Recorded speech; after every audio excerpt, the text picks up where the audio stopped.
2025 भर्तियों का वर्ष आज ही सुनिश्चित करें अपना सिलेक्शन और डाउनलोड करें तैयारी कर लो ऐप। देखिए, मैं सबसे पहले बात करूँ कर्मचारी चयन बोर्ड की। कर्मचारी चयन बोर्ड ने जो अध्यापक भर्ती परीक्षा थी पहले वाली, उस भर्ती परीक्षा में एक विवादित प्रश्न वाला बहुत बड़ा खेल हुआ है। उसमें ज़्यादा नहीं तो लगभग 77,000 जो आपत्तियाँ बोर्ड ने प्री आंसर की जारी करने के बाद मिली थी। इससे यह आइडिया लगता है कि बोर्ड 80 लाख रुपए लेकर भी उन प्रश्नों के आंसर जो वास्तविक सही थे वो नहीं मान पाया।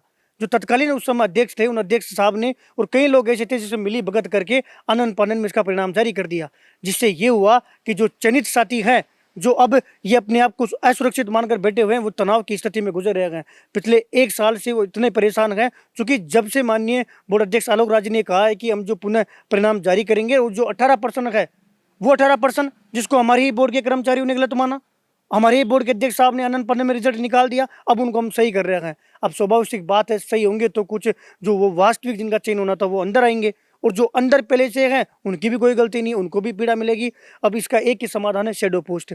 मैं बोर्ड अध्यक्ष आलोक राज जी का भी धन्यवाद करूंगा कि उन्होंने आगे से पहल करके शिक्षा मंत्री जी तक भी बात पहुंचाई और मुख्यमंत्री जी तक भी बात पहुंचाई। अभी सरकार की विफलता है कि जब आपको समय से ये मांग आप तक पहुंच गई है, फिर भी आप जानबूझकर उन चयनितों को पीड़ित कर रहे हो, उनको दुख दे रहे हो, उनको मानसिक रूप से प्रताड़ित कर रहे हो। दोनों पक्ष के हम साथ हैं। हम यही मांग कर रहे हैं कि पुनः परिणाम जारी होना चाहिए, अति शीघ्र जारी होना चाहिए, और फिर जितने पदों पर इफेक्ट आ रहा है उतने पदों पर शैडो पोस्ट जारी करनी चाहिए। एक भी चयनित हटे नहीं, और जिनका नया अलग से चयन हो रहा है, जिनका अब पुनः परिणाम से चयन होगा, उनको जल्दी से जल्दी नियुक्ति दे, ताकि ये भर्ती पूरी हो। सामने नई भर्ती आने को तैयार हो गई और बोर्ड से पिछला रायता फैलाया हुआ नहीं समेट रहा। और जब ये परिणाम आएगा तो पूरी प्रदेश की जनता के सामने इस सिस्टम की हकीकत भी आएगी कि कर्मचारी चयन बोर्ड में बैठे हुए कर्मचारी किस प्रकार से घपला कर रहे हैं। देखो ललित जी, L2 का परिणाम, L2 भर्ती में हमेशा कहता हूँ पंचायत में चली गई है। हम काफ़ी दिन से प्रयास कर रहे हैं। L2 का कोर्ट में मामला चला गया, कोर्ट के बाद अभी हमने जल्दी हेयरिंग करवाई, उस पर जो स्टे हटवाया, और अब 27 तारीख से परिणाम जारी करने की घोषणा की है आलोक राज जी ने।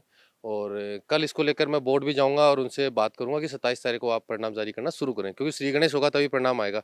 साथ ही साथ जो चयनित अभ्यर्थी हैं उनके साथ भी किसी तरह कुठारघात नहीं, उनके साथ भी अन्याय न हो, शैडो पोस्ट जारी। उसके लिए 28 नवंबर को मैं सचिवालय गया था, वहाँ भी अधिकारियों से मेरी बात हुई थी, वहाँ भी प्रयास जारी है हमारा। और साथ साथ हम बोर्ड से कल निवेदन करेंगे, बोर्ड भी अपने स्तर पर प्रयास करे ताकि शैडो पोस्ट जल्द से क्रिएट हो, और जो नए अभ्यर्थी हैं उनको भी नियुक्ति मिले, और जो चयनित अभ्यर्थी हैं उनमें भी कोई भी अभ्यर्थी बाहर ना हो। अगर कल 27 तारीख को बोर्ड परिणाम जारी नहीं करता है तो आने वाले 3-4 दिन के बाद में हम बोर्ड का बड़ा घेराव करेंगे, अगर परिणाम जारी नहीं करता है। लेकिन आशा है हमें, इस आलोक जी ने, मैं पिछली बार मिला था तब भी उन्होंने आश्वासन दिया कि हम 27 को परिणाम जारी करना शुरू कर देंगे। कल पुनः जाके उनसे निवेदन करेंगे कि आप परिणाम जारी शुरू करें। अगर कल नहीं करते 27 को तो बड़ा आंदोलन करेंगे रीट लेवल 2 के लिए। साथ ही साथ वीडियो की जो भर्ती वो 2 साल से पेंडिंग चल रही है, जो कोर्ट में मामला अटका पड़ा है। लास्ट टाइम भी सुनवाई थी, नहीं हो पाई थी। अब 3 जनवरी को पुनः सुनवाई है, उसके लिए भी मैं बात करूंगा कि 3 तारीख को पूरे कोर्ट में केस मेंशन करवाएं और इसकी जल्द सुनवाई करा के ना 700 परिवार जो है उनको साथ में न्याय करें। साथ ही साथ जो आईए की जो भर्ती है वो भी कोर्ट में अटकी पड़ी है, उसकी सुनवाई के लिए हम प्रयास करेंगे कि उसके लिए भी जल्दी मेंशन करवाए, उसके भी प्रयास करेंगे। जो जो कोर्ट के मामले हैं वो बहुत दिनों से लंबित हैं, बोर्ड से बार बार रिक्वेस्ट करते हैं जाके, लेकिन बोर्ड उस पर अमल नहीं कर पा रहा है। बोर्ड की जो लीगल टीम है वो ढंग से काम नहीं कर पा रही है। अंतिम समय में हम कल पुनः जाके उनसे निवेदन करें, अगर नहीं बोर्ड अब करता है तो अब अंतिम अवसर यही रहेगा कि हम बोर्ड का बड़ा आंदोलन करेंगे, बोर्ड का घेराव करेंगे।